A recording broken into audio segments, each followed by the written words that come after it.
2024 August 16 അട്ടപ്പാടിയിലുള്ള Sholayur government tribal higher secondary സ്കൂളിൽ parliament തിരഞ്ഞെടുപ്പ് നടന്നു.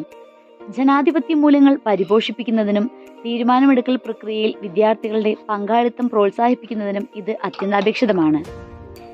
ലാപ്ടോപ്പും മറ്റും ഉപയോഗിച്ചുകൊണ്ട് ഈ വോട്ടിംഗ് ആണ് നടത്തിയത്. ചെയർപേഴ്സണായി +2 ഹോം സയൻസ് വിദ്യാർത്ഥി മോനിഷ എമ്മിനെ തിരഞ്ഞെടുത്തു. വൈസ് ചെയർപേഴ്സണായി ഹൈസ്കൂളിലെ പവിത്രയും തിരഞ്ഞെടുത്തു. കൂടാതെ മറ്റുള്ള ഭാരവാഹികളെയും തിരഞ്ഞെടുത്ത് നല്ല രീതിയിൽ തന്നെ ഇലക്ഷൻ പൂർത്തീകരിച്ചു.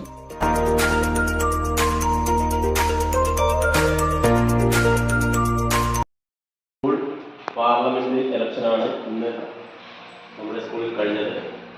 സാധാരണ ഒരു ഇലക്ഷൻ കഴിയുമ്പോൾ താഴെ വന്നാൽ മണ്ണാർക്കാട് ഭാഗത്തെല്ലാം ഒരു ഇലക്ഷൻ കഴിയുന്നതോടെ ആ സ്കൂളിൽ ഒരുപാട് പ്രശ്നങ്ങൾ ഉണ്ടാവാറുണ്ട്.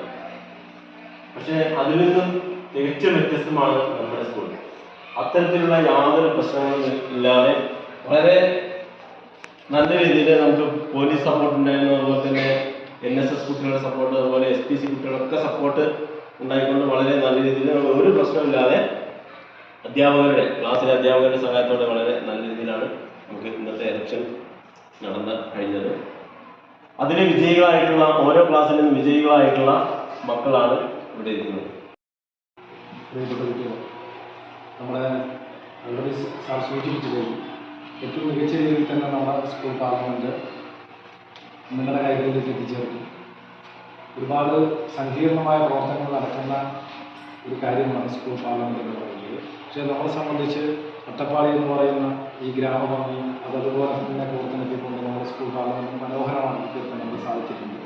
ഇതുപോലെ തന്നെ ഇക്കൊല്ലം അവസാനം വരെ നിങ്ങളുടെ എല്ലാവരുടെയും പിന്തുണയും നല്ല സഹകരണവും ആത്മാർത്ഥമായ പ്രവർത്തനം വഴി ഈ വർഷത്തെ നമ്മുടെ സ്കൂളിൻ്റെ റിസൾട്ട് വരുന്നത് വരെ നന്നായിട്ട് കാണാൻ സാധിക്കും. അപ്പോൾ അതിനും കൂടി ഉള്ള പ്രവർത്തനം ഞങ്ങളോട് സഹകരിക്കണമെന്ന് കൂടി പറഞ്ഞുകൊണ്ട് ഒരിക്കൽ കൂടി നിങ്ങളോട് നന്ദി പറഞ്ഞു. അപ്പോൾ വളരെ ഭംഗിയായ രീതിയിൽ തന്നെ നമുക്ക് സ്കൂൾ പാർലമെൻറ്റിൽ നടത്താൻ സാധിച്ചു. അപ്പോൾ ഇനി നിങ്ങളുടെ കൈകളിലാണ്, ഉത്തരവാദിത്തമൊക്കെ നിങ്ങളുടെ കൈകളിലേക്ക് ഏൽപ്പിച്ചിരിക്കുകയാണ്. അപ്പോൾ അതിൻ്റെ ഒരു സത്യപ്രതിജ്ഞ നമുക്ക് അടുത്ത ആഴ്ച ബുധനാഴ്ച നമ്മൾ നടത്തും. അപ്പോൾ അതുകൊണ്ട് നടത്തി കഴിഞ്ഞാൽ ഓരോരുത്തർക്കും അർഹിച്ചിട്ടുള്ള ഉത്തരവാദിത്തം നല്ല രീതിയിൽ നിറവേറ്റുക, അത് മറ്റുള്ളവരും നിറവേറ്റുന്നുണ്ടോ എന്നുള്ളത് കൂടി നോക്കി നടത്താനുള്ള ഉത്തരവാദിത്തമാണ് നിങ്ങൾക്കുള്ളത്. അപ്പോൾ അതെല്ലാവരും അവനവനിൽ നിക്ഷിപ്തമായിട്ടുള്ള കാര്യങ്ങൾ കൃത്യമായി നമ്മുടെ സ്കൂളിൽ നടന്നിട്ടുള്ളത്. സ്കൂളിലേക്കും അതേപോലെ തന്നെ സെക്കൻഡ് സ്ഥാനങ്ങളിലേക്ക് എത്തിച്ചേർന്നിട്ടുള്ള, അതേപോലെ തന്നെ വിവിധ സ്ഥാനങ്ങളിലേക്ക് തിരഞ്ഞെടുക്കപ്പെട്ട നിങ്ങളുടെ കൈകളിലേക്ക് തന്നിട്ടുള്ള ഉത്തരവാദിത്തങ്ങൾ വളരെ കൃത്യതയോടും സൂക്ഷിച്ചു നിർത്താൻ നിങ്ങൾക്ക് എല്ലാവർക്കും കഴിയട്ടെ. അതിനു വേണ്ട എല്ലാവിധ ആശംസകളും നമ്മുടെ ഭാഗത്തുനിന്നുണ്ടാകും.